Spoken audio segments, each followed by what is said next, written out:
Service wrote, stinginess as a development strategy. Where are we going to have guest houses all over the place? There's so many things you question. Where are we going to have office of First Lady? My wife didn't contest the election. 2 of us live in a house. So why do you have to have office with her? Why is he having advisors? What are they advising her? She's married to me. We are a very happy family. We're very happy. So there's no other advice. It's me and her. So these are things you question. And all those things helped us. Why are we not doing well in education? You ask simple question. What is the plan? What is our development strategy? What are we, most people don't even know. We didn't have Ministry of Planning when I started. I said we have to have Ministry of Planning. What is our vision? What is our mission? Like he asked me. What are we trying to? What are you talking about? What is it all about development? That's where you start. It's the issue of health, education, and pulling people out of poverty. Right now we have an explosion where we have oil theft. As you know, no individual can steal oil. It's people in government stealing oil. Because none of you here can steal oil. You can't put oil in your pocket. It requires a ship to come into your water, and your Navy have to approve it. So all this, it is people like you who have now had the exposure that can come and say, we can't continue on this path. We cannot continue on this. The right things that has been done, like he asked the question, if we said, what is measure of development? Everybody knows that the first fundamental measure of development is health. So what are we doing in the primary health care space, which is the basic? The next is education. What are we doing in education? Because you need to invest in these critical areas. And until we have people like you asking that question in the public space, which is the physical side, and then, of course, you can talk about the business side. But what I ever tell people about Africa is that Africa, using Nigeria as well, remains a continent of opportunity. Huge opportunity. Because if we talk about natural resources, no other continent in the world today have African natural resources. If you talk about vast or cultivated land, there's no other continent would have about 65% of its land uncultivated. I talked about a young friend of mine from Yale. Is he here? He's over there. Thank you. I met this young man in 2018. I was in Yale and I met him. He's never been to Nigeria before. Never had anything to do. His parents are Nigerian. He's never been to Nigeria before. He doesn't know anything about Nigeria. And he said to me, I'm going back to Nigeria to do business. And I said, how can you go back to Nigeria? You don't know the place. You've never been there. He said, yes, there's a business he wants to go and do. And he left, came to Nigeria, went to a village where I wouldn't even go. He went there to do this business. He believes in. Just to tell you how it is. And of course, when he was going, he told me how good the business will be. And I, of course, I was just watching it. And then one day he told me, he phoned me and said he had a problem. ABCD is his problem and everything. You know, some people are trying to do this, do this.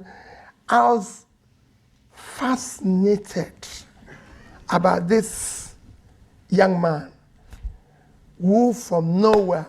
So I had to call the authorities.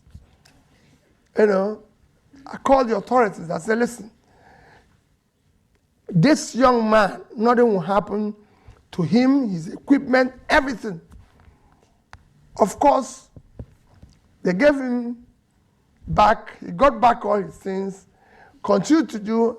And one day, when he was going, he mentioned it to me, and he was excited that, oh, maybe if you want, you can invest.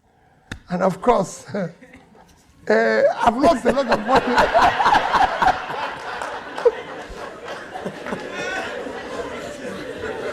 I've lost a lot of money, but not deliberately.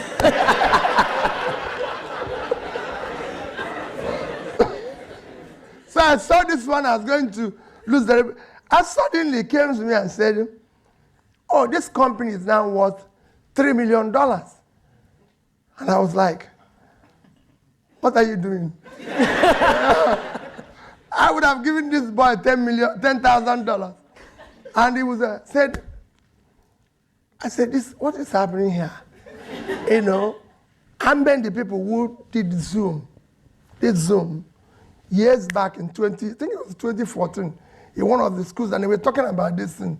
It didn't make any meaning to me until after COVID, and people started using this thing. And the price, I said, what? So I said, what is this boy doing? He said, $3 million. The next thing, I was in the newspaper, it's going to raise $5 million. I said, wait a minute. Maybe I have to follow this boy to this bush and know what he's doing there. But what am I trying to do? Is become a success. Let me tell you, there's no point you stop making money. That's right. Anybody who tells you there's a point to stop, then there's a problem. But there's a point for you to become more human. Mm-hmm. I've now left trading. I've now left what I'm doing. And I'm what you can call a politician. But for me, you have to be a humanist. You have to look at now, how many people can you build? What are you going to achieve? And everything. But at what point do you stop making money? No. There's no point. I like trading.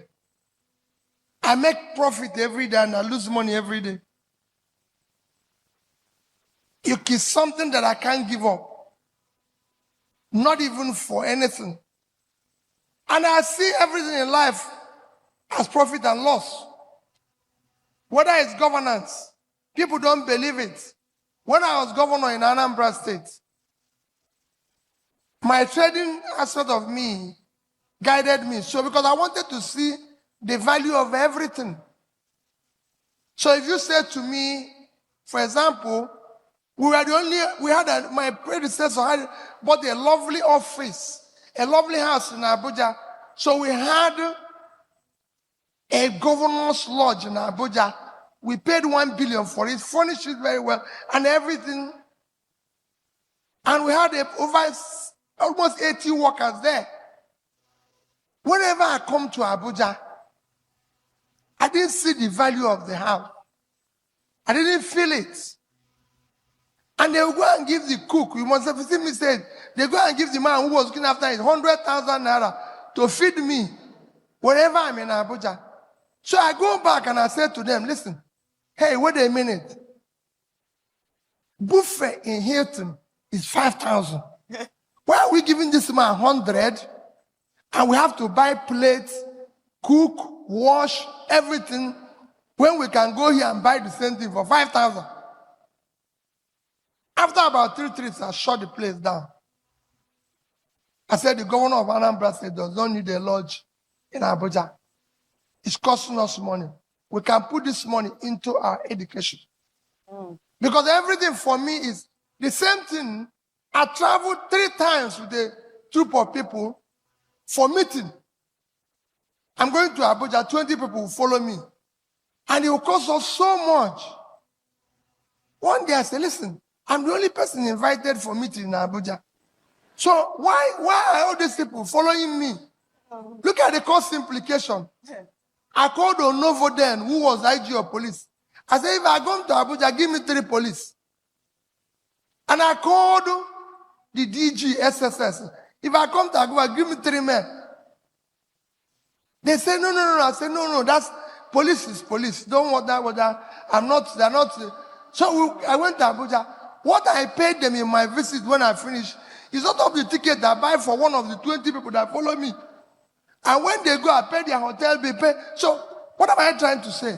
You don't stop making money, but you start channeling the money into, people say to me now, oh, Peter Obi doesn't spend money.